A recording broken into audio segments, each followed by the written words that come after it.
tienen que verla. Si alguien puede ver, me tiene que decir.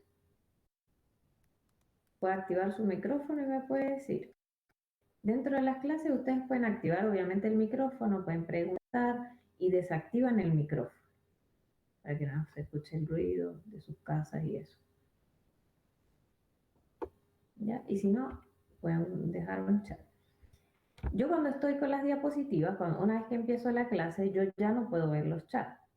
Sí, las voy a empezar porque hasta el momento nadie me ha expresado que no pueda ver las diapositivas. Supongo que todos los pueden ver, ¿ya? Pero si alguien no las puede ver y yo ya estoy con la clase, me tienen que decir, pero tienen que activar el micrófono, ¿ya? Y me dice.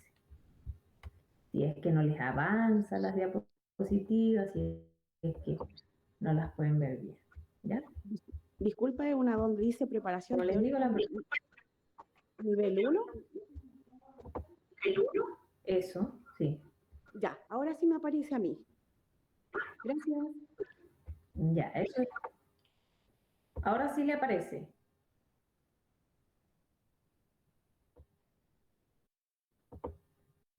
Ya. Entonces tal vez la del problema era yo. No sé por qué. Ya. Entonces vamos a empezar con la clase. Obviamente la clase de hoy es la primera clase. Como les digo, de mecánica básica vamos a conocer un poco del vehículo. Yo sé que hay algunos términos que de pronto son difíciles para algunos, no entienden. Si no entienden algo, me lo tienen que preguntar, ¿ya? De todas maneras, recuerden que esto ustedes lo van a ver en la primera clase práctica, que tal vez a veces en teoría es complicado de entenderlo hasta que uno no lo ve en el vehículo, ¿ya? Pero es para que ustedes lleven una noción básica de lo que es los sistemas del vehículo. Cuando vayan con el profesor de las clases prácticas, él les va a volver a explicar, pero con el vehículo ahí, ¿ya? Con el vehículo ahí detenido. Entonces, vamos a ver, ¿qué es un automóvil? Un automóvil es una máquina capaz de producir su propia energía para poder desplazarse, capaz de convertir la energía fósil en energía mecánica y así, de cierta forma, pues, llevar energía a todos sus sistemas para moverse. Los principios de la conducción no es más que nosotros conocer cada uno de los sistemas del vehículo. Cada objeto que tiene el vehículo tiene una importancia, lógicamente tiene una relevancia. Cada objeto está ahí por algo, tienen una utilidad. No están ahí para adornar ni mucho menos, están ahí porque tienen una utilidad, cada uno. Así que todos son importantes y todos nosotros obviamente le tenemos que prestar atención y tenemos que cuidarlos como debe de ser. ¿Ya? Porque el vehículo es responsabilidad nuestra, no de nadie más. Si el vehículo tiene malo, algo perfecto, ya, si a nosotros nos detienen y notan algo en el vehículo, lógicamente la multa va a ir hacia la persona que conduce el vehículo. ¿Ya? Ahora, ¿qué es el motor? El motor, digamos que es el corazón del vehículo. Yo podría decir que es la importante aún cuando todos los sistemas son importantes, porque si tenemos el motor en buenas condiciones, pero tenemos otros sistemas en malas condiciones, lógicamente no va a funcionar bien. Pero que digamos que el motor es el corazón del vehículo y es el que hace de cierta forma que el vehículo pueda moverse, es el que guía a todos los sistemas para que puedan de cierta forma funcionar. Así que es un conjunto, pero es el corazón igual del vehículo. Así que es una parte muy importante. Nosotros, como no necesitamos ser mecánicos, cuando nosotros vayamos a presentar la prueba, ellos no nos van a hacer preguntas muy complejas acerca de la mecánica básica, ¿ya? Porque lógicamente ellos no necesitan que nosotros seamos mecánicos. Ellos solamente quieren saber que nosotros entendemos para qué sirven cada uno de los sistemas, ¿ya? Entonces, nosotros nada más tenemos que conocer, digamos que el motor tiene 128 partes, ¿ya? Pero las más importantes son estas que nosotros tenemos aquí resaltadas: el árbol de leve, la inyección, la válvula, el pistón, el cigüeñal y la biela. Esto que ustedes ven aquí en el centro es la cámara de combustión, que es esto que ustedes ven aquí ampliado a la izquierda, ¿ya? Una vez que nosotros encendemos el vehículo, el motor, que pasamos la llave y enciende el motor, empieza a ingresar el combustible por estas válvulas. En este caso, este motor tiene dos válvulas, ¿ya? Una es para el ingreso del combustible y la otra es para la expulsión de los gases. Cuando nosotros encendemos el motor, ingresa el combustible por una de las válvulas, ¿ya? como cuando lo encendemos empieza a girar el cigüeñal y la biela, eso hace que el pistón descienda, ingresa el combustible, se llena la cámara de combustible y cuando el pistón sube por el movimiento circular del cigüeñal y la biela, él sube, ya baja pero vuelve a subir, comprime ese combustible, se genera una chispa en esta bujía y obviamente con presencia de oxígeno, que después vamos a ver que nos surte el oxígeno, ya se da la combustión. Cuando se da la combustión, obviamente se genera una explosión. Eso hace que el pistón vuelva a descender con mayor fuerza, ¿ya? Y después vuelve a subir, porque recuerde que él sube y baja el movimiento del cigüeñal y la biela. Cuando vuelve a subir, ahí es cuando expulsa los gases que se generaron a partir de la combustión. Y de esa forma, que es muy sencilla, me parece, él genera esa energía que se necesita para poder moverse y le lleva energía pues a los otros sistemas. ¿Ya? Eso es algo muy sencillo lo que hace el motor. Ahora tenemos nosotros la lubricación. La lubricación es la que se encarga de mantener la vida útil del motor. Por eso es que es tan importante, ¿ya? Porque obviamente ustedes vieron las partes móviles que ustedes vieron en el motor son metálicas, ¿ya? Y si digamos que tiene partes metálicas, al tener contacto, digamos, entre ellas, van a tener deformación por fricción, como cualquier metal. Entonces, eso es lo que evita la lubricación. La lubricación lo que hace es crear una película entre esas partes metálicas para que cuando tengan esos movimientos no se genere esa fricción, no se genere ese contacto y no se deformen esas partes. Por eso es que es tan importante y que nosotros tenemos que prestarle mucha atención. ¿Ya? Digamos que al motor lo cubre una carcasa, ¿cierto? ¿Ya? Él está cubierto por una carcasa grande. En la parte de abajo del motor, digamos, tiene un depósito que se llama cárter, ¿ya?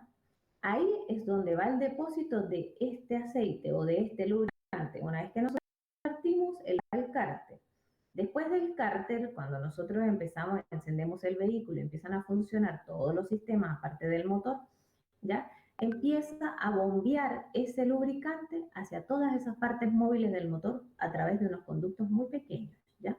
Y también es filtrado para eliminar todas las impurezas que pueda traer el lubricante o que arrastre consigo a través del proceso, porque esto es un ciclo. El lubricante sube, hace, digamos, su trabajo en el motor y luego vuelve a bajar al cárter y luego vuelve a hacer el mismo ciclo. ¿Ya?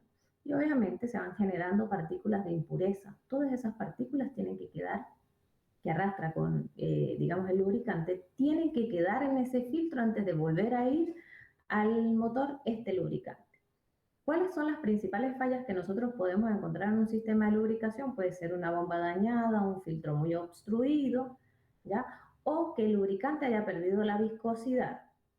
¿Cómo nosotros podemos evitar esas fallas? Bueno, nosotros tenemos que cambiar el aceite cada 10.000 o cada 15.000 kilómetros. Cuando nosotros vayamos a comprar un aceite o un lubricante, tiene que ser el recomendado para su vehículo. Tienen que preguntar a la persona que le va a vender el lubricante o a su mecánico de confianza cuál es el más recomendado para ese motor en específico. ¿Ya? Porque tiene que tener la viscosidad recomendada por el fabricante. Generalmente los vehículos traen, digamos, un manual de instrucciones. Ahí tiene que decir todas las instrucciones acerca de todo lo que ustedes deben usar para su vehículo. No lo tienen porque a veces compramos, digamos, vehículos ya de segunda mano, por así decirlo, ya usados, y pues obviamente no nos van a entregar el manual. Muchas personas no lo conservan, pero para eso tenemos a nuestros mecánicos de confianza o la persona que vende el lubricante. ¿Ya? Si nosotros no consumimos esos 10.000 o esos 15.000 kilómetros en 6 meses, entonces nosotros 6 meses tenemos que hacer el cambio de lubricante. ¿Ya? Cada vez que cambiamos el lubricante tenemos que cambiar el filtro, aunque nosotros veamos que el filtro está en buenas condiciones, visiblemente, ya recuerden que estos son partículas muy pequeñas de suciedad o de impureza, que nosotros no las vemos, pero que sí existen. Y que si nosotros dejamos ese mismo filtro, porque creemos que todavía tiene una vida útil, que está limpio, cuando no es así, ¿ya? Cuando nosotros vertimos el aceite nuevo, tiene contacto con esas impurezas que ya tiene el filtro. Y eso hace que su viscosidad se vaya perdiendo más rápido. Y créanme que la viscosidad es una parte muy importante en este sistema. eso es lo que hay que cuidar. Ahora tenemos el sistema eléctrico, ¿ya? Digamos que obviamente el sistema eléctrico es el que se encarga de llevar energía eléctrica pues a todas las partes eléctricas del vehículo. Hoy en día los vehículos pues todas sus partes son eléctricas, básicamente, y los alzavidrios, muchas veces los retrovisores, las luces también, todo es eléctrico básicamente, todo lo que nosotros necesitamos utilizar, el reproductor, el aire, todo, ¿ya? Entonces, ¿cómo surte, digamos, el sistema a todas esas partes eléctricas? Dentro del sistema eléctrico nosotros tenemos una batería, que es una batería como la batería del teléfono, que es la más común con la que se los puedo comparar. Obviamente la batería, ¿de qué se encarga? De acumular energía, por decirlo en otras palabras, guardar energía y dárnosla o suministrárnosla cuando nosotros la necesitamos, ¿ya? Cuando nosotros encendemos el vehículo, ya automáticamente la batería prácticamente se queda sin energía. Con solo encender el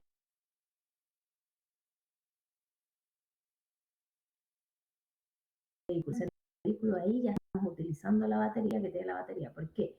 Porque ella le pasa energía a esa partida, que hace que el encendido del motor principal sea mucho más fácil. ¿Ya? Entonces, ¿cómo se vuelve a cargar esa batería? Porque yo pero prácticamente la batería sin energía. ¿Cómo la puedo, o sea, cómo me puede dar más energía cuando yo la necesite, si ya prácticamente se agotó? Pues simplemente con este alternador y una polea llevan energía desde el motor nuevamente hasta esta batería y ella se vuelve a cargar. Eso quiere decir que una vez que nosotros encendemos el motor, ¿cierto? Se agota la energía de la batería, ella se vuelve a empezar a cargar automáticamente, el motor empieza a funcionar. Es muy fácil, ¿ya? Es todo un ciclo. Es algo prácticamente perfecto, que se hizo prácticamente a la perfección, ¿ya? Entonces, de esa forma funciona esa parte del sistema eléctrico. Aparte de eso, la batería también suministra energía a esta bujía, que ustedes la vieron ahora, lo principal, que es la que nos da la chispa para que se pueda dar la combustión, porque tenemos el combustible, la chispa, que ahí la tenemos, ya vamos a ver el oxígeno, ¿ya? Y aparte de eso, también tenemos esta caja de fusibles. Estos son los fusibles que son los que se encargan de proteger todo el sistema de una sobrecarga, ¿ya? Me permite un momento que creo que se me desconectó la PC. Fue que le moví el cable.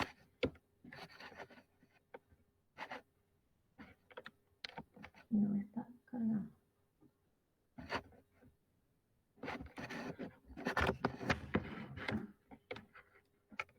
Me disculpan que tenga que interrumpir la clase.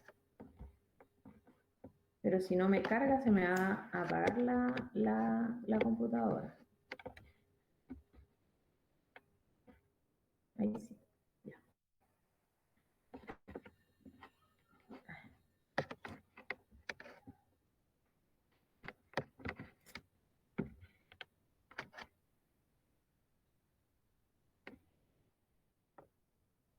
En una mano.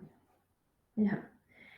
Entonces, les decía que estos fusibles son los que se encargan de proteger el sistema de una sobrecarga, ¿ya?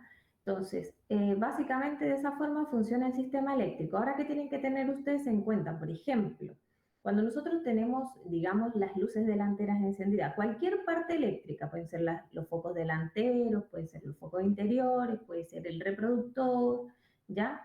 Si nosotros lo tenemos encendido por un tiempo prolongado, cada cierto tiempo nosotros tenemos que encender el motor principal.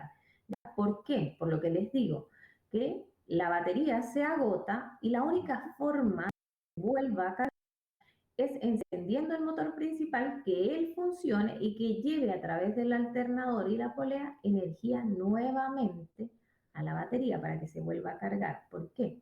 Porque si se descarga se va a apagar todo el sistema eléctrico. Además, aparte de eso, la batería también le da energía a este motor principal para que se encienda más fácil el motor, digamos, perdón, el motor de partida para que el motor principal se encienda mucho más fácil. Si nosotros no tenemos batería o la batería no tiene energía, simplemente no vamos a poder encender con la llave el motor general, ¿ya? ¿Por qué? Porque sin ese motor de partida él no enciende así. ¿Cómo lo podríamos encender? Si es un auto mecánico, nosotros lo podemos encender rodado. ¿Cómo es rodado?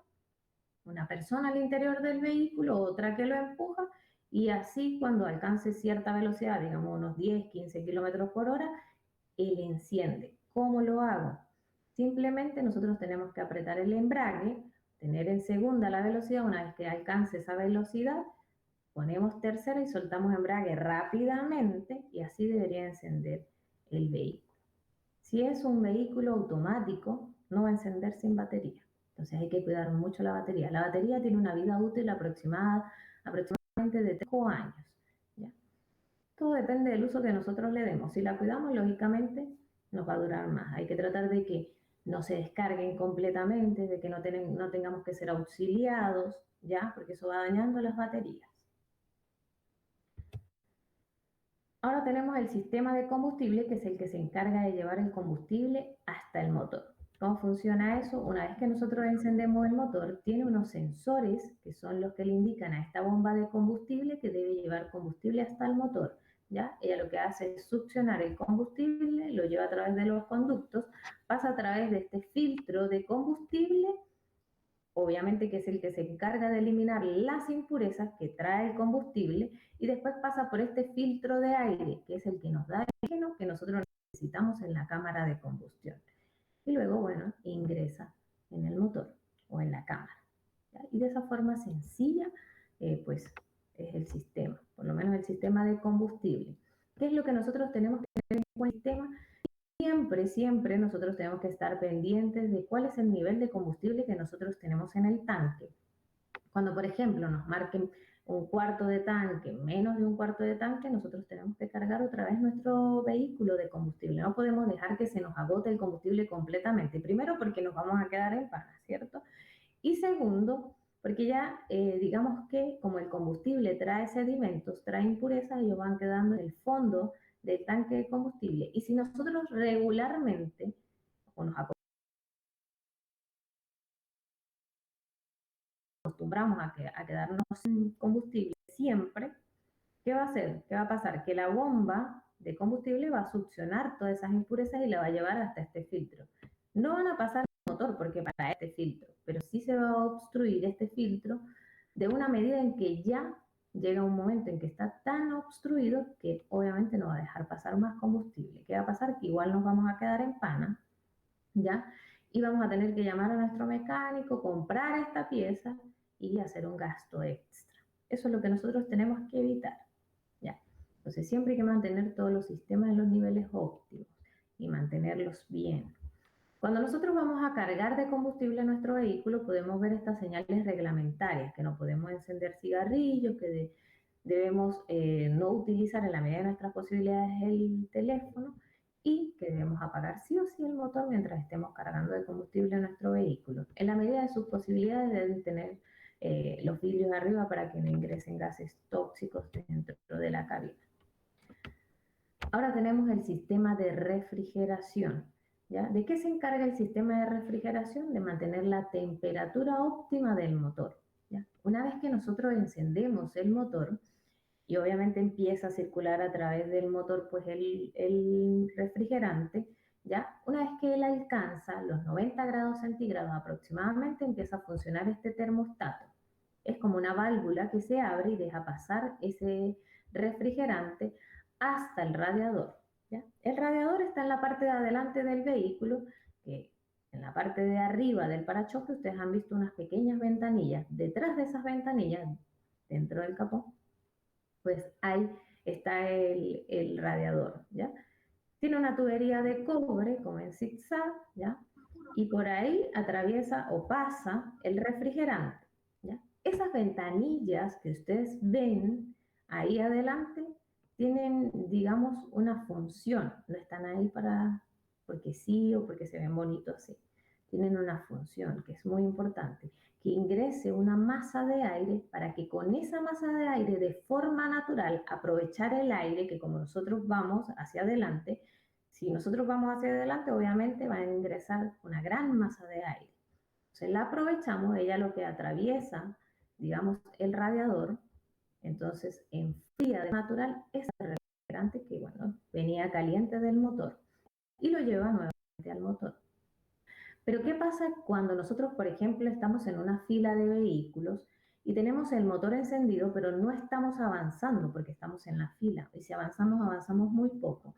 Tenemos el motor se sigue calentando, ¿ya? Y la masa de aire que ingresa no es la necesaria para enfriar ese refrigerante natural, ¿ya? Por decirlo de alguna forma, de forma natural, valga la redundancia. Entonces, hay un sensor que está antes de empezar al motor donde mide la temperatura del refrigerante. Nota que el refrigerante no se está en niveles óptimos. Entonces le envía una señal a este electroventilador y se enciende. Obviamente él se enciende para generar esa masa de aire que se necesita para poder enfriar ese refrigerante. Pero ¿qué pasa cuando aún con esa masa de aire que genera ese electroventilador no logra enfriar ese refrigerante a los niveles óptimos? A ustedes en su panel de control les va a salir que empezó a subir la temperatura del motor. Si eso sucede, ¿qué tienen que hacer ustedes? Buscar un lugar seguro donde detener el vehículo y apagar de forma inmediata el motor. Ustedes no pueden seguir conduciendo un vehículo así, ¿ya? Porque si lo hacen, se va a sobrecalentar no solamente el refrigerante, sino también lo va a hacer el motor. Y no solamente el motor, recuerden que a través del motor también pasa el lubricante, se va a sobrecalentar el lubricante. El lubricante se sobrecalienta, un aceite que se sobrecalienta pierde todas sus propiedades, toda su viscosidad y no va a hacer el trabajo que él hace. ¿Qué va a pasar? Que las partes del motor, como son metálicas, van a tener contacto y van a tener deformación por fricción. ¿Qué va a tener usted? Todas las partes del motor, digamos, deformadas, y aparte de eso también se pueden deformar todas, digamos, toda la tubería que tiene el sistema de refrigeración, así como también parte del sistema de lubricación. Imagínense todo lo que se puede dañar si ustedes siguen conduciendo así. Entonces, obviamente lo primero que tienen que hacer es buscar rápidamente un lugar seguro donde detener el vehículo y apagar el motor. Una vez que ustedes tengan un tiempo prudente de haber apagado el motor y que haya empezado a bajar la aguja de la temperatura, ustedes ahogar esta tapa para eliminar los vapores que quedan. No lo hagan cuando recién ustedes se estacionan y detienen el motor porque obviamente hay mucho vapor y les va a salpicar refrigerante caliente en la cara, en el pecho y se van a quemar la mano.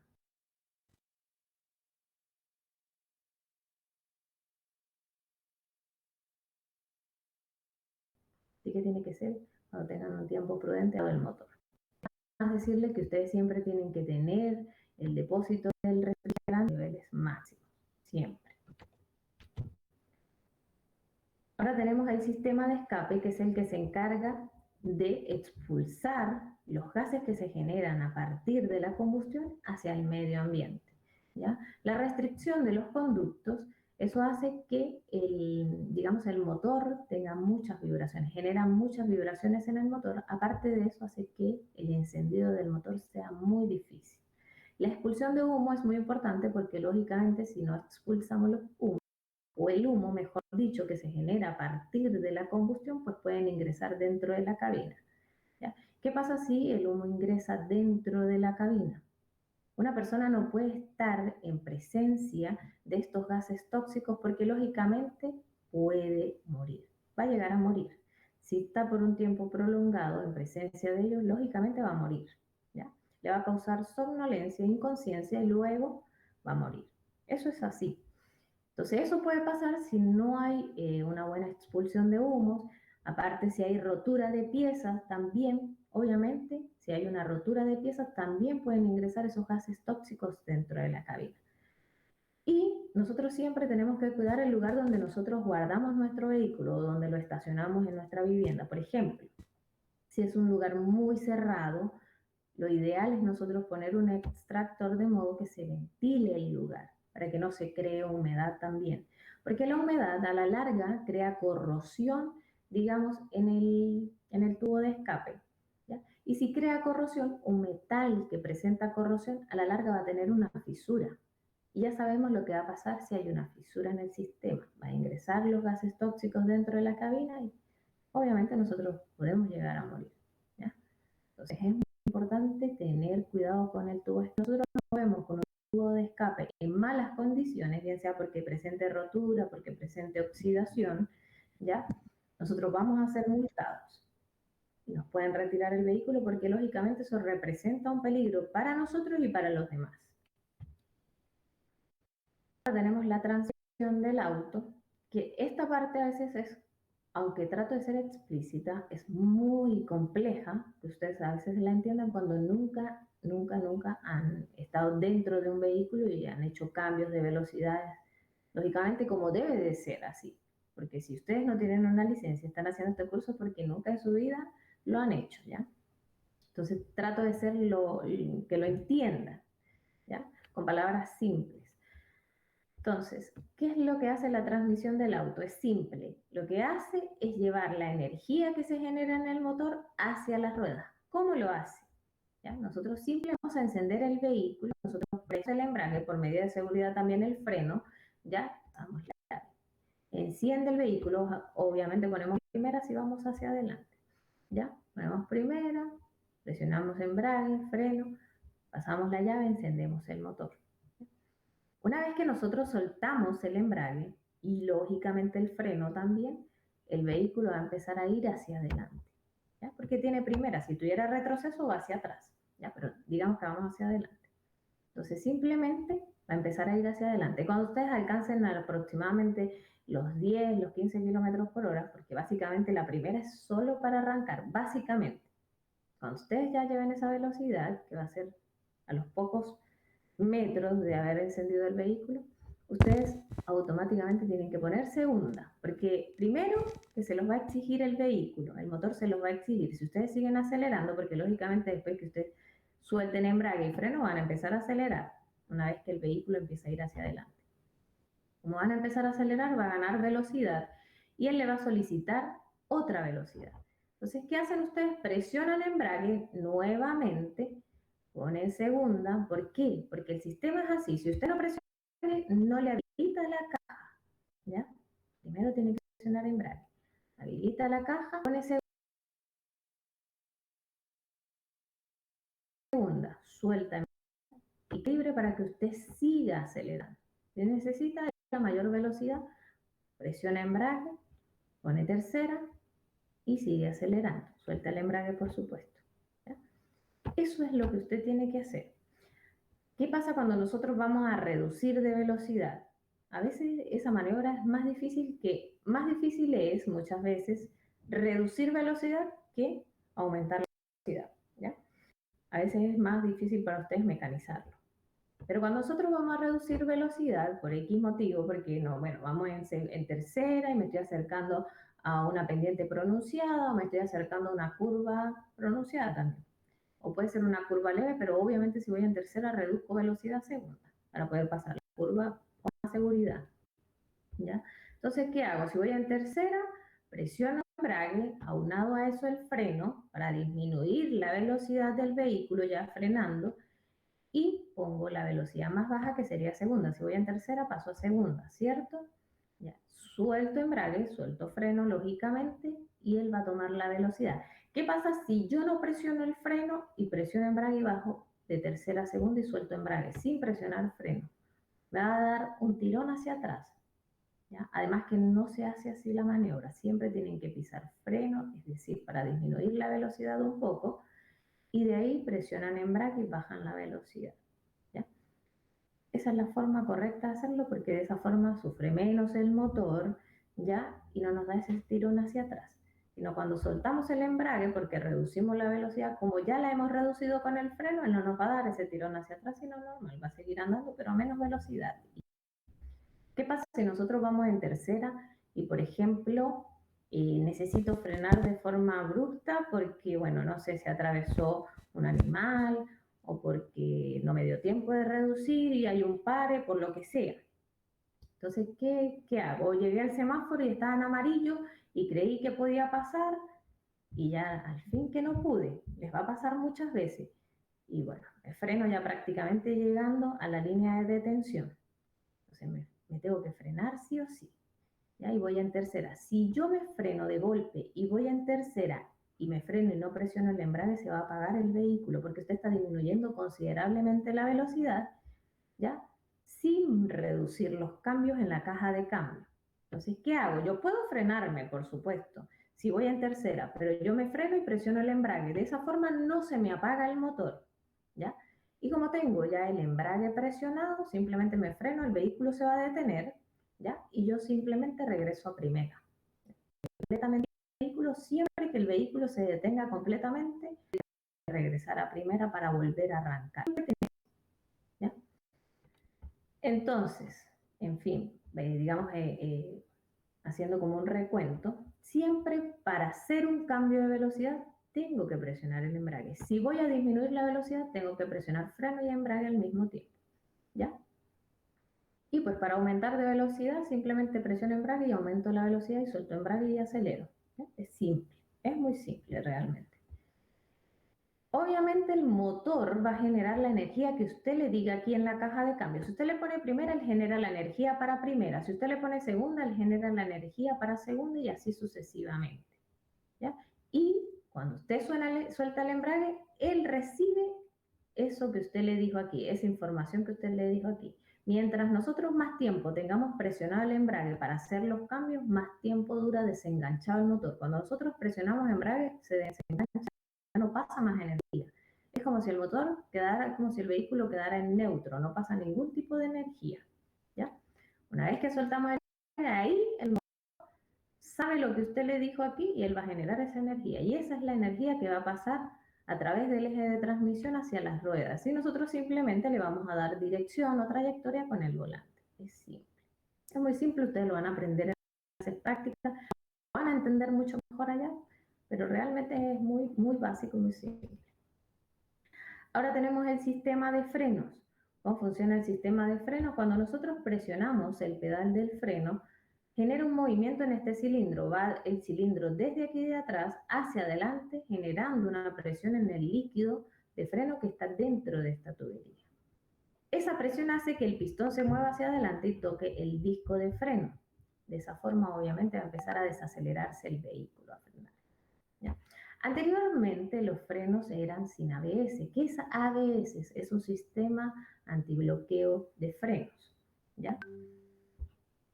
Anteriormente, cuando uno frenaba, cuando se frenaban los vehículos, presionaba el pedal del freno y los neumáticos se bloqueaban, dejaban de girar y el vehículo, con la misma inercia por el movimiento, se deslizaba por la calzada. Si había un obstáculo, pasaba sobre el obstáculo porque era inmaniobrable, no podíamos ir hacia la derecha o hacia la izquierda.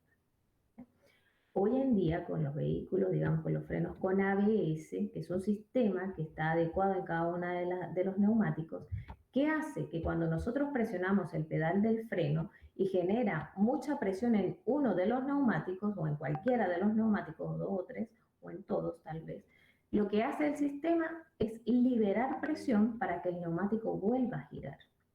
Eso es lo que hace. Y de esa forma hace que el vehículo sea maniobrable mientras nosotros vamos frenando. Lo único que hace que, bueno, el vehículo vaya desacelerándose, pero igualito el neumático sigue girando, no deja de girar. Eso es lo que hace. Y lo hace pues maniobrable. Si queremos ir a la derecha, podemos ir a la derecha o a la izquierda y así evitar los obstáculos que están en la vía. El freno de pedal actúa sobre las cuatro ruedas y el freno de mano, perdón, actúa sobre las dos ruedas traseras y las bloquea. El freno de mano es un freno, digamos, de seguridad, muchas veces de emergencia, ¿ya?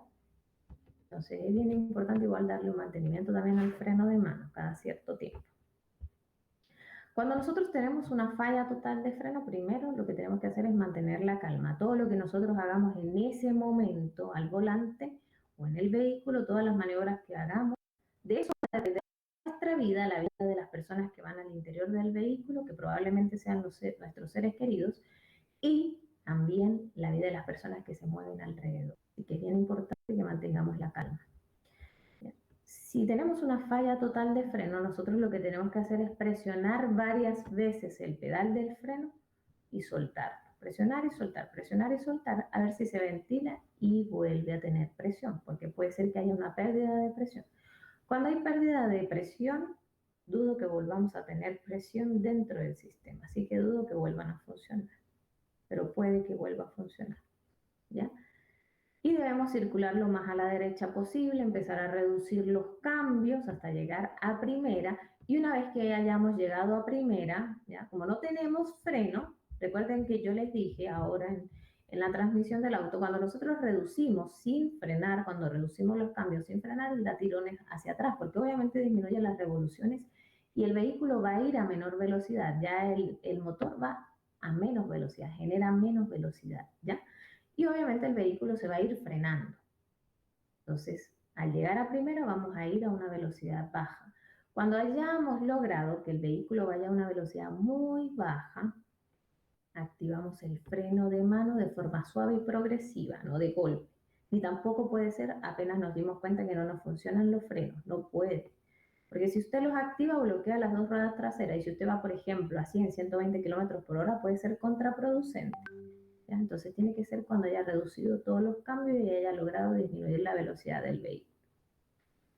Si usted encuentra una pista de emergencia, lógicamente la tiene que utilizar para frenar ahí su vehículo. Y si es que con todo lo anterior usted no ha logrado que el vehículo disminuya su velocidad y se detenga, pues entonces tiene que tratar de rozar el vehículo con lo que sea que esté al borde de la calzada, mientras no sean personas y no represente un peligro para las demás personas que estén ahí alrededor. Lo puede hacer con una defensa caminería, con arbustos que estén al borde de la calzada. Por supuesto que usted no se va a ir de frente con ese objeto. Se va a ir contra el objeto, pero de forma paralela, como rozando el objeto con lo que usted lo vaya a querer frenar el vehículo. ¿Ya? Pero no de frente va a conseguir impactarse. Entonces eso es lo que tienen que hacer.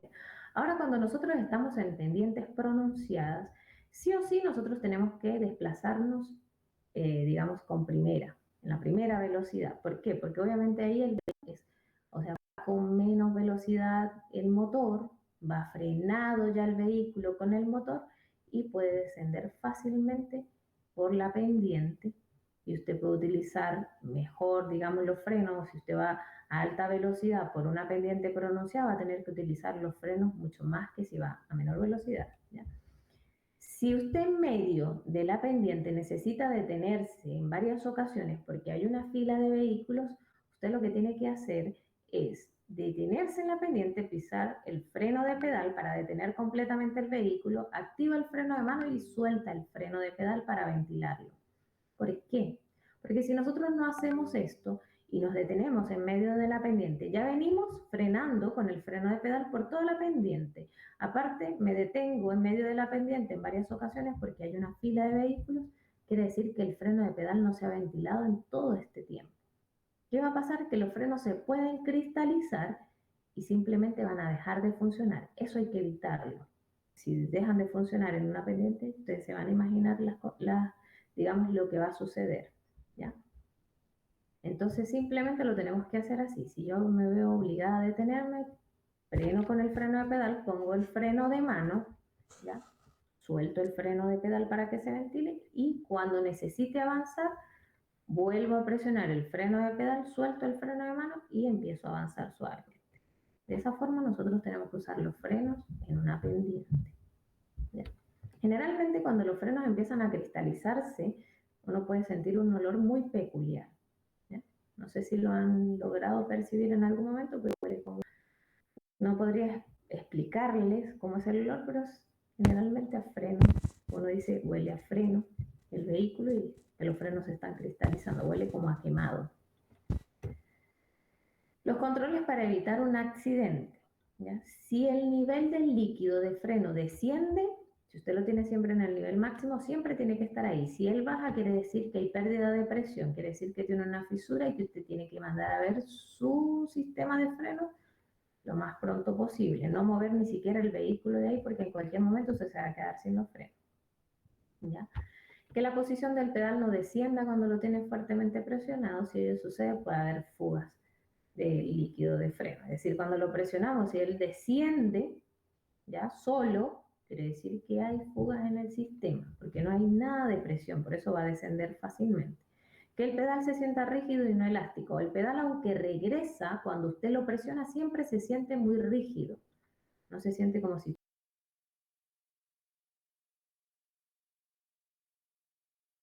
tuviera un resorte, si no lo siente siempre rígido. Que las luces de freno funcionen, que el freno de mano funcione correctamente, que los frenos actúen de forma pareja sobre las cuatro ruedas. Cuando nosotros circulamos por calles inundadas, siempre tenemos que ver la respuesta de nuestro freno antes de salir de esa calle. ¿Por qué? Porque muchas veces en esas calles, obviamente como están inundadas, lo que hacen es humedecer el sistema, es decir, humedecer el disco, el pistón, y cuando ellas tienen contacto no funciona. Pero si nosotros lo presionamos varias veces, él empieza a empezar a secar el sistema. Por eso siempre hay que probarlo antes de salir de esa calle, ¿ya? Para irlo secando antes si es que no funciona. ¿Cómo reconocer si el vehículo está desalineado? ¿Qué es la desalineación de un vehículo? Es cuando los neumáticos están diagonales, digamos con el eje de la calzada. No están perpendiculares, sino están diagonales, no están lineales, ¿ya? Sino están diagonales. ¿Cómo yo lo puedo reconocer? Por vibraciones en el volante. Cuando voy sobre los 80, sobre los 100 kilómetros por hora, generalmente siento ciertas vibraciones en el volante. También por el desgaste de los neumáticos, que es muy irregular. El desgaste de los neumáticos siempre tiene que ser lineal, no puede ser más en unas áreas que en otras, porque entonces el vehículo tiene algo, ¿ya? Tiene que ser de forma lineal. Y cuando voy a girar o voy a virar, puedo sentir que la dirección está muy dura o que suena, ¿ya? Y que no toma la dirección que yo le doy. Por ejemplo, se abre demasiado en las curvas o se cierra, ¿ya? La suspensión y amortiguación. La suspensión y la amortiguación son las que le dan estabilidad y confort al vehículo. Eso quiere decir que, por ejemplo, si yo paso por unos baches, no siento el golpe de forma abrupta, como en los vehículos de antes, de hace muchos años, sino se siente muy suave. O como, por ejemplo, si hay mucho viento lateral, el vehículo no se mueve hacia los lados. O si pasa un vehículo más grande al lado de mi vehículo no se mueva, ¿ya? Sino que mantiene la estabilidad. Cuando pasa eso es porque tiene algún problema de amortiguación. Por ejemplo, si tiene algún problema de amortiguación, ¿cómo yo lo puedo determinar? También por el desgaste de los neumáticos, que es muy irregular. Por ejemplo, en el caso de la amortiguación se le hacen parches en el costado externo, en el centro, en el costado interno. Es como si el neumático bailara en la calzada y la parte que va tocando la calzada es la que se va desgastando y se hacen como ciertos parches, ¿ya? Y eso pasa en todo el neumático. Como les digo, el desgaste del neumático siempre tiene que ser lineal. Si no es lineal, entonces quiere decir, o si no es que, es decir, tiene que ser parejo, tiene que ir desgastándose parejo, todo. Si no es así, tiene un problema el vehículo. Puede ser desalineación, amortiguación, dependiendo del desgaste también. Entonces, en este caso, en el caso de la amortiguación, se le hacen muchos parches a través de todo el neumático. Por ejemplo, también lo puedo notar cuando yo voy a virar en la parte de adelante del vehículo, en el capó, hace como oscilaciones, como ciertos círculos, como si hiciera círculos el capó. O si yo, por ejemplo, voy en una calle oscura y no viene ningún vehículo en contravía, yo llevo mis focos delanteros encendidos, ¿ya? Voy a ver cómo las luces delanteras hacen especie de círculos también. De esa forma yo puedo sentir o puedo saber que tengo problemas de amortiguación en el vehículo. Los neumáticos nosotros obviamente siempre los tenemos que chequear. Una de las cosas que nosotros tenemos que ver prácticamente todos los días. De hecho, todos los sistemas nosotros los tenemos que chequear todos los días. Pero los neumáticos como los tenemos por fuera es como más fácil de chequear. Así que nosotros todos los días tenemos que ver los neumáticos, cómo va siendo obviamente el desgaste. Y también tenemos que ver la banda de rodadura. ¿Qué es la banda de rodadura? Es la elevación que tienen estos tacos, ¿ya? ¿Cuánto tienen de elevación los tacos, digamos? Entonces tiene que ser, digamos, lo normal, siempre lo que está dentro de la norma, es de 3 a 1.6 milímetros, ¿ya? De espesor. Cuando tienen menos de 1.6 milímetros es porque está muy liso, está muy desgastado el neumático y obviamente no está dentro de la norma. Ese neumático obviamente hay que cambiarlo. En el caso de la nieve se recomienda 4 milímetros de espesor. ¿Para qué? Para que obviamente tenga mucho más agarre, mucho más fricción con la calzada y no se deslice. Generalmente cuando nosotros vamos a la nieve deben acoplarse unas cadenas a los neumáticos, ¿ya? Para eso mismo, para que tenga mucho más agarre o mucho más fricción con la calzada. Pero siempre tienen que tener entre 3 y 1,6 milímetros. Eso no se les olvide, porque hay preguntas que hacen en la prueba así. Los controles que nosotros tenemos que tener como inspeccionar los neumáticos. Por ejemplo, debemos controlar la presión de los neumáticos siempre cuando están fríos, no cuando están calientes, cuando hayamos recorrido un largo trecho, cuando hayamos ido a altas velocidades, porque eso genera mucho calor en el neumático y al tener mayor temperatura, obviamente nos va a dar mayor presión. Y es una presión que no tiene el neumático. Entonces siempre tiene que ser cuando estén fríos. Siempre debemos ver la, digamos, la banda de rodadura. Debemos circular a una velocidad moderada, eso alarga la vida de los neumáticos. Deberíamos de no circular en pavimento caliente o en mal estado, porque lógicamente si el pavimento está caliente, pues va a generar mucha más fricción con el neumático y por ende lo va a desgastar. ¿Ya? Los neumáticos se tienen que cambiar cada 5 años, pero si ustedes notan que tienen una banda de rodadura de menos de 1,6 antes de los 5 años, pues los tienen que cambiar. Siempre tienen que estar bien balanceados, ¿ya? Y la rueda de repuesto o el neumático de repuesto siempre tiene que tener la presión más alta recomendada por el fabricante. En el caso de reventones, por ejemplo, como aquí abajo dice, reventones en la parte trasera, siempre debemos girar el volante hacia el lado que se desvía la cola. Generalmente cuando se nos revienta en la parte de atrás, se va a desviar la cola hacia un lado. Nosotros rápidamente giramos el volante hacia ese lado, ¿ya? Y si es en la parte delantera, debemos frenar suavemente y sostener firmemente el volante, ¿ya? De acuerdo al desgaste del neumático nos va a decir algo. Si es, por ejemplo, en el centro, quiere decir que hay exceso de presión, porque obviamente si hay exceso de presión lo que va a sobresalir o está muy inflado es la parte del centro, es la que va a tener mayor fricción y es la que se va a desgastar más rápido. Ahora que si tiene poca presión, la parte que más se va a desgastar son, digamos, los bordes, porque obviamente entonces la parte del centro se va como a encoger o a chupar y va a tener expuestos los bordes. Por eso es a la que se va a desgastar más rápido. Y cuando el de los costados quiere decir desalineación. ¿Por qué? Porque cuando hay desalineación ya les dije que es porque los neumáticos están diagonales. Y si están diagonales, digamos, hacia adentro, entonces se desgasta el costado interno. Si están diagonales hacia afuera, se desgasta el costado externo, perdón. Las luces que debe tener todo vehículo. En la parte de delantera deben de tener dos focos que proyecten luces altas y bajas. Las luces altas proyectan 150 metros de distancia y las luces bajas proyectan 50 metros de distancia. Deben de tener dos luces de estacionamiento y dos luces destellantes de viraje. En la parte trasera deben de tener dos luces de freno, una tercera luz de freno en la parte de arriba, dos luces blancas que son las de retroceso, dos luces amarillas que son las de destellantes de viraje, dos luces rojas fijas que son las que indican que estamos en la calzada y una luz que ilumina la placa patente. Las luces neblineras solo las utilizamos cuando las condiciones climáticas son pues, muy fuertes, digamos en caso de lluvias torrenciales o en caso de presencia de niebla. Obviamente en esos casos o en esas condiciones climáticas nosotros tenemos que usar, debemos usar las luces de neblinera. A veces por hablar tal vez un poco más rápido, porque es tanta la información para no perder tanto tiempo ni alargar tanto la clase por ustedes, por su tiempo, se me enredan un poco las palabras. Ya.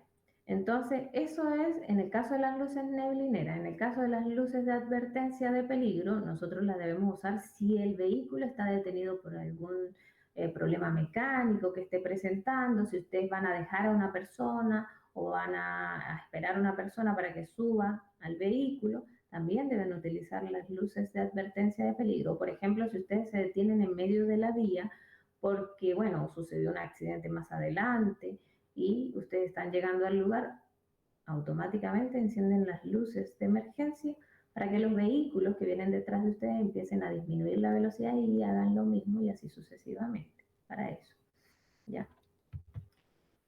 En el caso de los espejos, nosotros tenemos dos espejos laterales y uno frontal.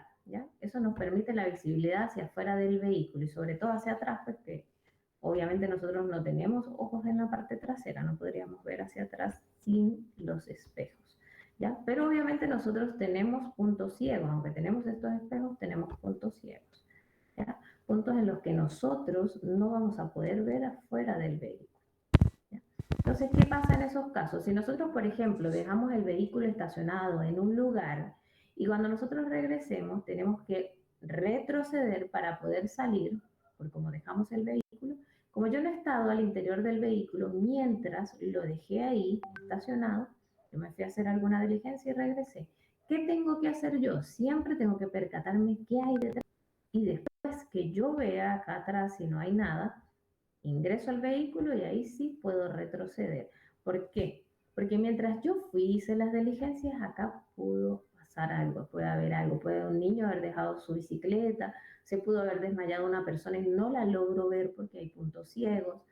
Bueno, puede haber un animal también que ni siquiera se haya percatado, esté enfermo, no tenga la habilidad de pararse en ese momento, no escuchó el motor cuando usted encendió el vehículo y obviamente si usted retrocede le va a pasar por encima.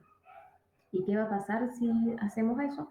Lógicamente nosotros vamos a tener que asumir las consecuencias. ¿Por qué? Porque nosotros somos los responsables de ver aquí atrás que no haya nada para poder retroceder.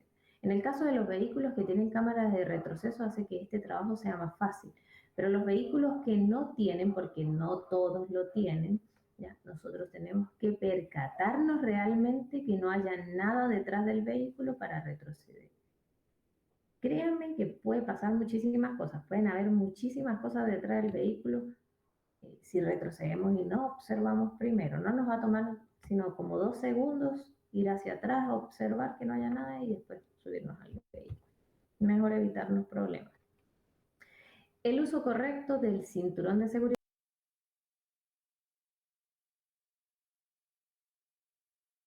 Es importante que ustedes le tomen, no sé si quieren tomarle una foto, una captura de pantalla, ¿ya? Para que se lo estudien así, tal cual, como dice aquí. Porque en el examen a ustedes les ponen, digamos, un texto, uno muy similar y otro muy, muy similar. Las palabras que cambian son muy pequeñas, ¿ya? Y muchas veces ni siquiera se nota el cambio. Entonces uno se lo tiene que saber muy bien para poder dar con la respuesta correcta. Recuerde que de estas son las preguntas más importantes y las que tienen más puntuación, ¿ya? Entonces, la banda torácica debe pasar sobre la clavícula a medio camino entre el hombro y el cuello y debe descender por el centro del pecho. No puede colocarse sobre el cuello o pecho porque puede ocasionar lesiones graves al momento de un impacto. La banda abdominal debe colocarse sobre los huesos de la cadera y siempre por debajo del abdomen. No puede estar sobre el abdomen porque también puede ocasionar lesiones internas al momento del impacto.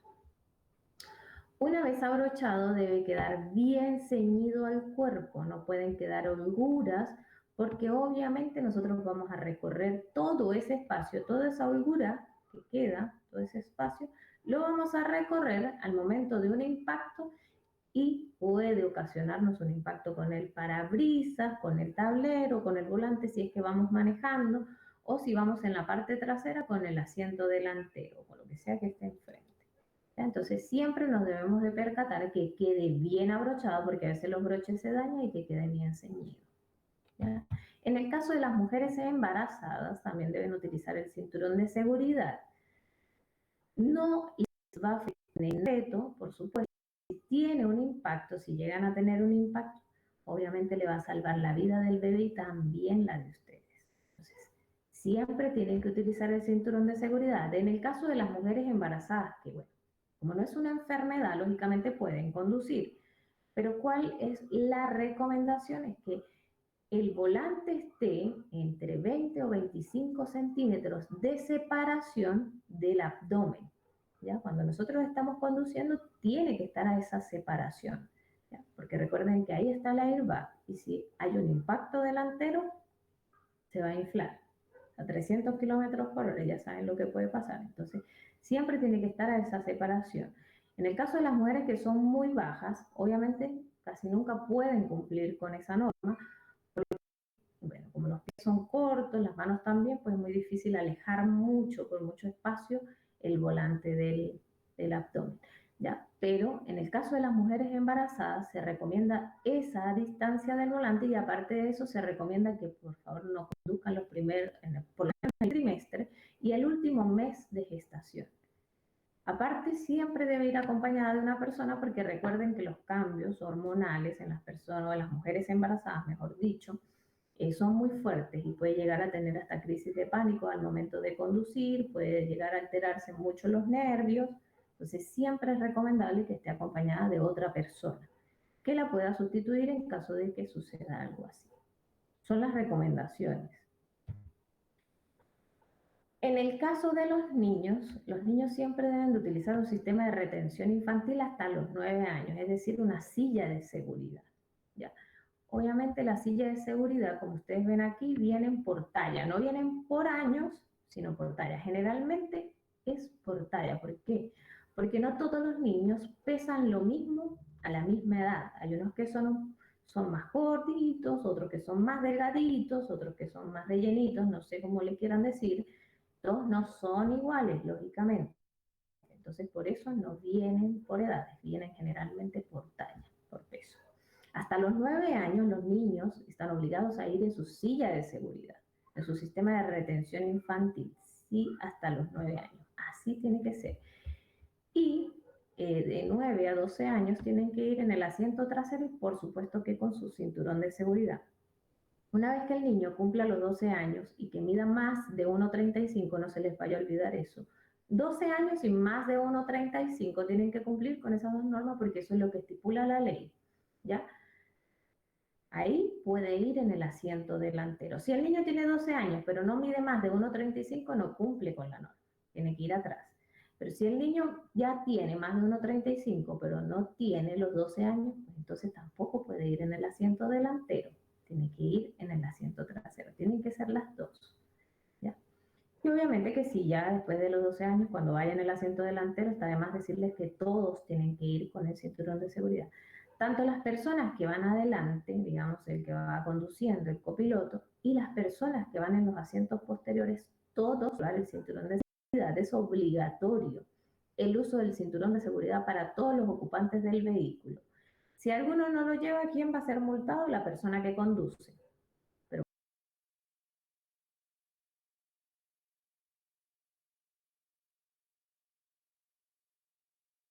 ¿Por qué la persona que conduce? Porque la persona es la responsable del vehículo, la persona del interior. ¿Ya? Por eso lo estipula la ley. El airbag es una bolsa de aire que se infla a 300 kilómetros por hora. Si nosotros no tenemos el cinturón de seguridad, no va a valer nada todos los airbags interiores de su vehículo, porque obviamente se va a impactar, por ejemplo, con el airbag frontal a 300 kilómetros por hora. Si usted no se hace daño con el impacto, se va a hacer daño con el impacto con ese airbag, con esa bolsa de aire. Le puede causar lesiones a nivel del rostro, del tórax, cervicales, lesiones en la cabeza. ¿Ya? Entonces, el uso del cinturón de seguridad es más importante que su vehículo traiga más airbag. ¿Ya? Primero, el uso del cinturón de seguridad. Si nosotros nos subimos al vehículo, eso ya tiene que ser mecanizado. Me subo al vehículo, me pongo el cinturón de seguridad. Es lo primero, antes de encender el vehículo, antes de ajustar los retrovisores, de hacer lo que tenga que hacer. El cinturón de seguridad es primero. Los apoyacabezas. Los apoyacabezas también tienen una utilidad y que es muy importante. ¿Por qué? Porque nos previenen lesiones cervicales al momento de un impacto por la parte trasera. Cuando nosotros tenemos un impacto por la parte trasera, generalmente cuando son impactos por la parte trasera, el tórax va hacia adelante y nuestra cabeza va hacia atrás. Eso genera el síndrome de latigazo, que es una lesión cervical. ¿Ya? Te deja como secuelas, vómitos, dolores de cabeza, vértigos. Ustedes no van a querer tener vértigos. Entonces, ¿cómo podemos ajustar nuestro apoyacabeza para evitar esas lesiones cervicales en caso de tener un impacto por la parte de atrás? Es muy simple. La parte superior del apoyacabeza tiene que estar entre la parte superior de la cabeza y el nivel de los ojos, tiene que estar en medio. Digamos que a todos nos tiene que llegar por acá, ¿ya? Generalmente a mí sobre el nivel, porque yo soy una persona chica. Ustedes, si son más altos o todos, generalmente tienen que siempre ajustar sus apoyacabezas de forma que los pueda proteger al momento de tener un impacto por la parte de atrás, ¿ya? Y tiene que tener una separación mínima de 4 centímetros y máxima de 10 centímetros de la cabeza. Es importante que se aprendan esas cifras. Tiene que ser así, ¿ya? Antes de nosotros comenzar a conducir, siempre tenemos que verificar que el cinturón quede bien abrochado, ajustar los retrovisores, desempañar los vidrios, poner el seguro de niños si vamos con niños, utilizar un calzado que nos permita hacer bien las maniobras en los pedales. A veces utilizamos un calzado que tal vez es muy ancho, es muy pesado, que nos impide maniobrar correctamente los pedales. Eso es una parte muy importante. Si nosotros no podemos maniobrar bien los pedales y en algún momento se nos presenta un percance en la vía que nos obligue a mover rápidamente nuestros pies para frenar y acelerar, o frenar rápidamente y después ponerle embrague, o como ustedes quieran, o frenar y acelerar, que es generalmente el pie que vamos a mover, ¿ya?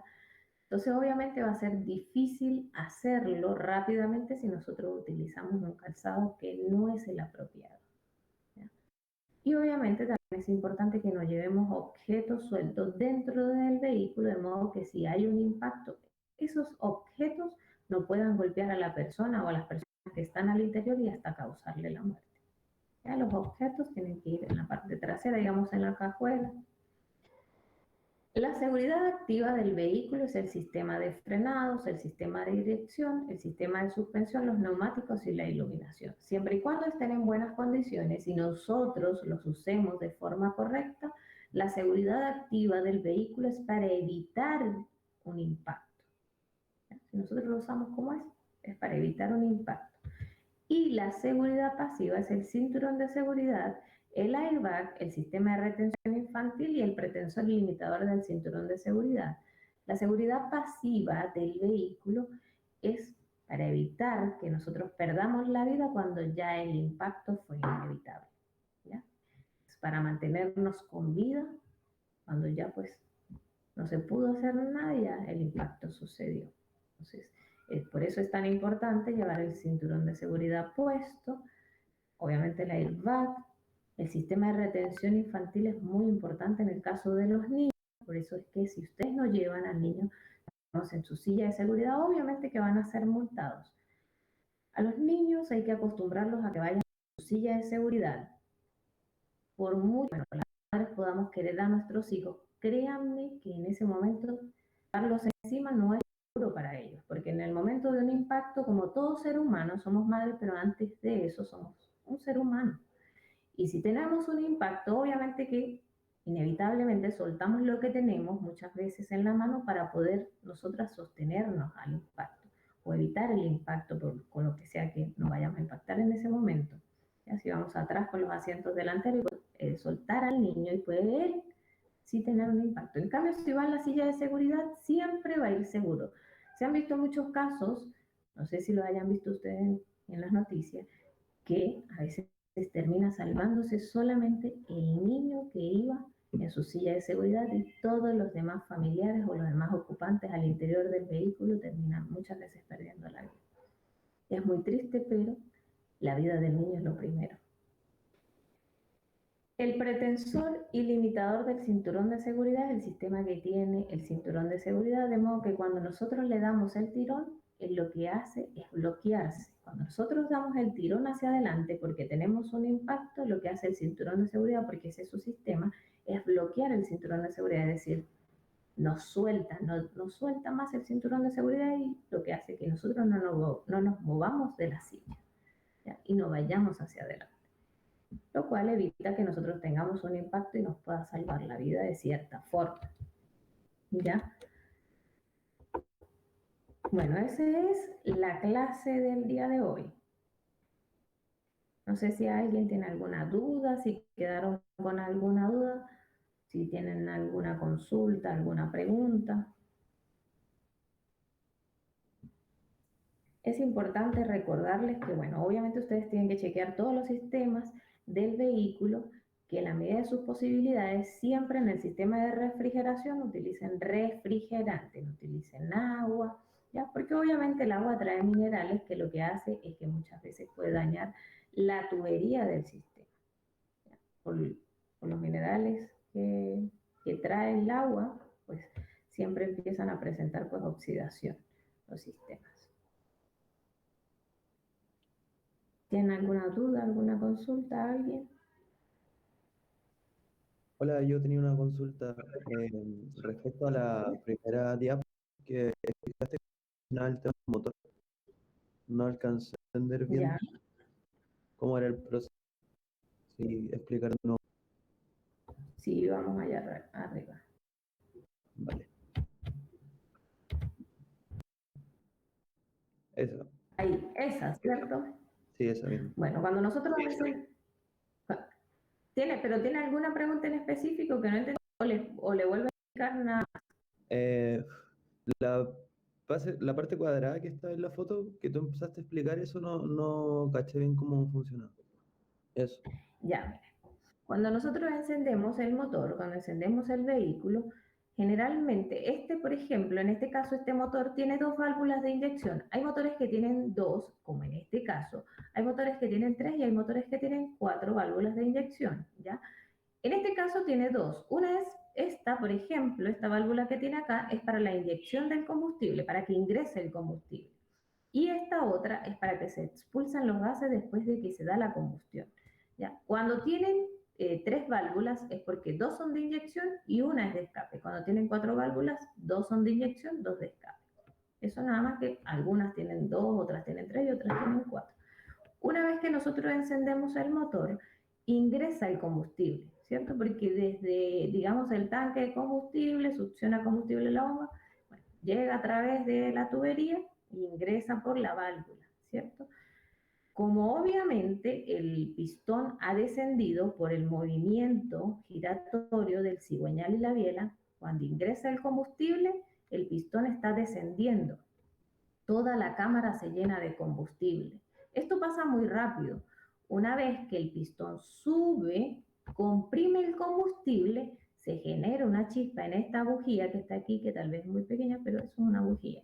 Ella genera una chispa, ¿ya? Y hay presencia de oxígeno. Ahí se genera la combustión, que es como una explosión que se genera. Cuando se genera esa explosión, el pistón vuelve a descender, ¿ya? Por la misma explosión y por el mismo movimiento giratorio del cigüeñal y la biela. Él baja. Y cuando vuelve a subir, ahí expulsa los gases que se generaron a partir de la combustión y que están ahí en la cámara. Ahí los expulsa y bueno, van al medio ambiente, ¿ya? Por eso es que se llaman motores de cuatro tiempos, porque si ustedes lo ven, lo hacen en cuatro tiempos.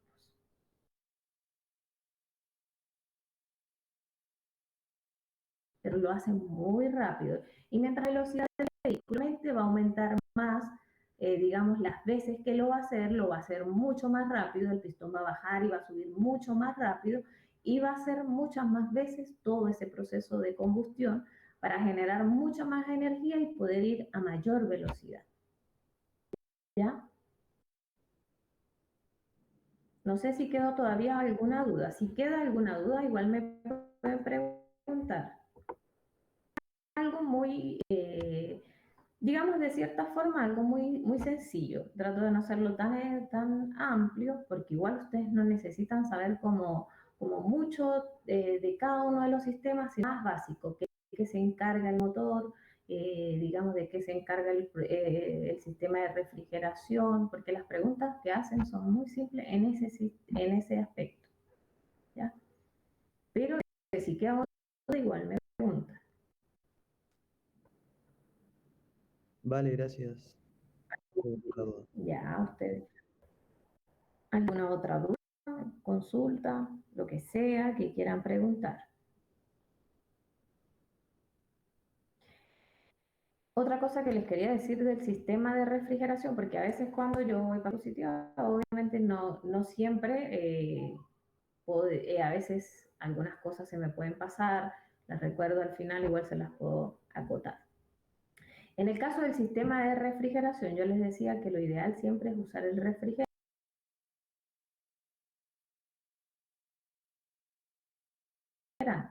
ya que es como un agua fosforante que uno compra. Pero muchas veces también me preguntan, pero si yo le pongo refrigerante al sistema, después si yo voy en una vía desolada y necesito, se me está quedando sin refrigerante el sistema y yo necesito ponerle agua normal, común agua, ¿puedo hacerlo? Sí, lo puede hacer. ¿Ya? Pero lo ideal es que siempre utilicen refrigerante porque como les digo, el agua es que lo que hace es que después en el sistema se presente oxidación en sus tuberías. ¿Ya?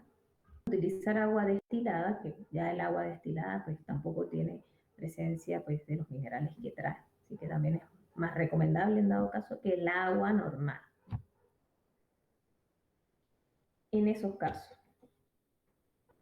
No sé si tiene alguna duda, alguna consulta. Si no tienen más ninguna otra duda, yo al terminar ahorita la reunión les voy a enviar el link de mañana. Mañana nosotros vamos a ver lo que son señales de tránsito, ¿ya? Por si acaso quieren ir estudiando antes, en el libro del nuevo conductor está absolutamente todo lo que vamos a ver en las clases. De pronto pueden estudiar y después en la clase pueden preguntar lo que les quedan las dudas o pueden aclarar ciertas dudas con lo que les pueda decir. Espero que todos tengan una feliz noche y si no es más, si no tienen ninguna duda, aunque voy a ver el chat porque tengo como el chat, no me había dado cuenta. No sé si... Ah, no. Ya, si no tienen ninguna otra duda, pues entonces nosotros nos vemos mañana. Espero que tengan una feliz noche todos. Muchísimas gracias por su atención. Chao, chao.